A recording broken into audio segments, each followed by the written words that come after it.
TorahBox.com pour la diffusion du judaïsme francophone vous retransmet un enseignement du Rav Ron Shaya. Bonne écoute et bon limoud.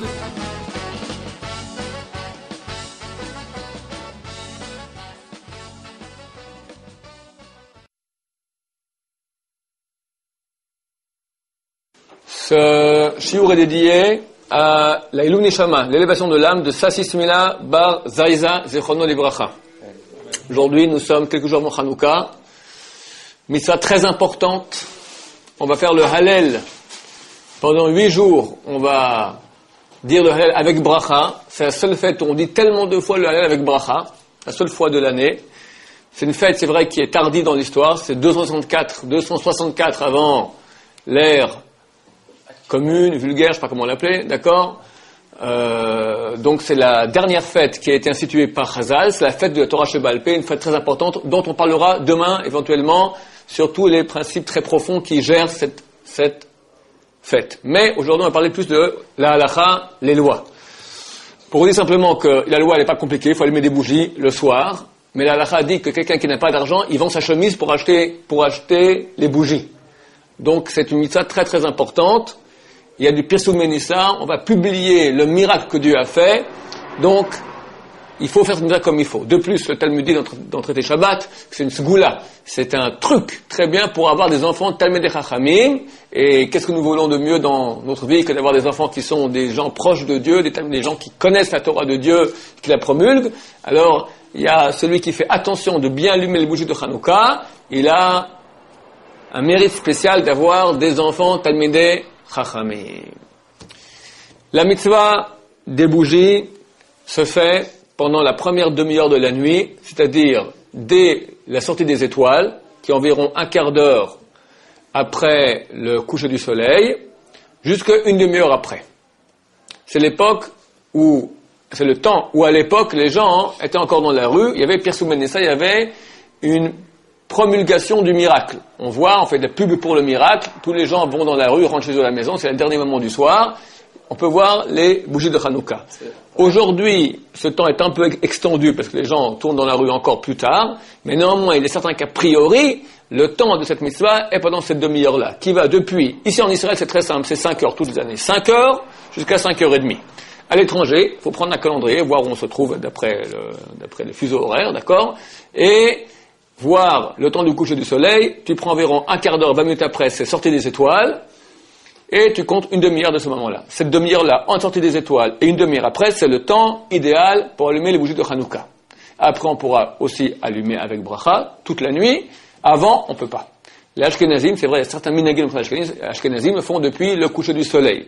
Nous, Sfaradim, on va d'après la majorité qui disent que c'est d'après la sortie des étoiles. Durant cette époque-là, cette demi-heure-là, minag, coutume, et la coutume, on doit la faire, que les femmes ne font pas de travaux durs. Du genre, elles passent aspirateur, elles vont faire la lessive, elles font la lessive, elles font la vaisselle, toutes ces choses-là, on fait pas. Même aujourd'hui, c'est fatigant pour une femme, on ne le fait pas.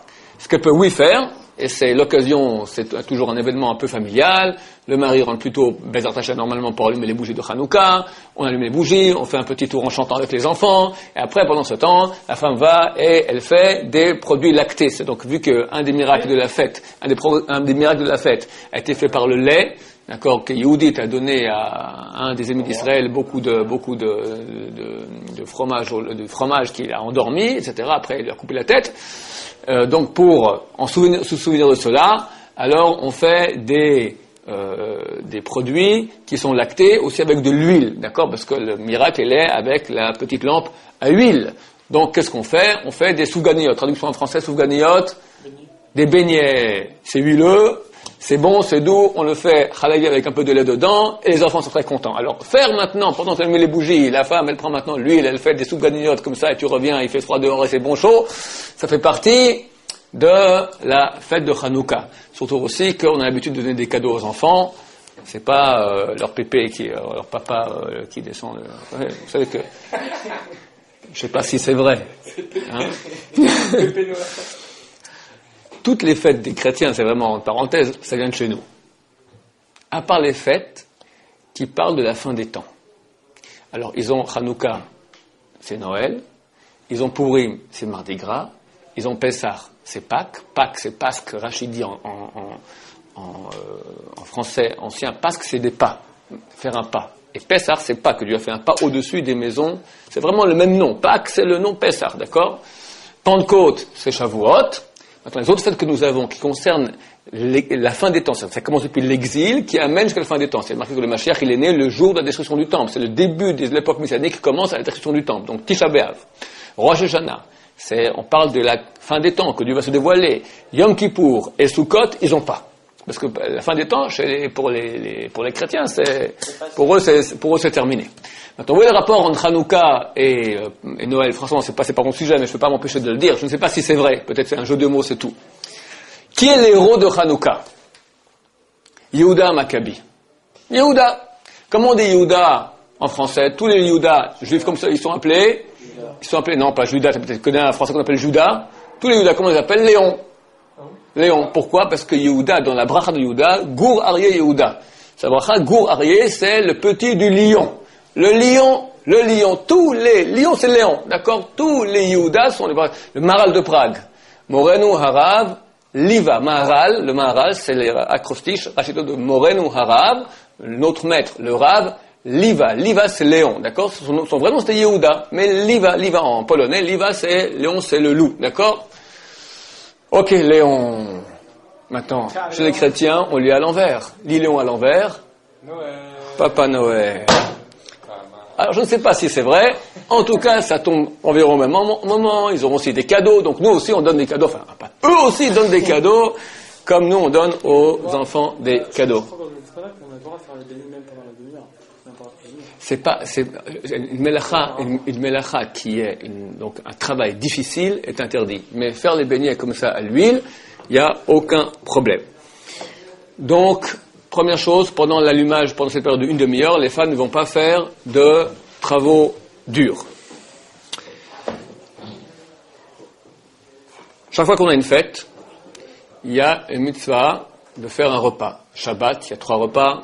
Yom Tov, il y a des repas. Pessah, c'est le soir de la Gada. Chaque fois qu'il y a, on s'appelle une Seudat Mitzvah, un repas de Mitzvah. Il faut le faire, c'est très important. Pourquoi? Parce que quand on mange, d'habitude, c'est marqué dans les livres de mystiques juifs qu'une partie de l'énergie qu'on reçoit part dans le côté négatif. C'est comme ça, Dieu a créé le bien et le mal il se nourrit aussi de ce que nous faisons. La seule fois où toute l'énergie de la nourriture, l'énergie spirituelle, chaque nourriture a une charge spirituelle, tu te nourris pas que de matière, tu te nourris aussi de spiritualité qu'il y a dans les aliments. Cette spiritualité, elle va t'en est complètement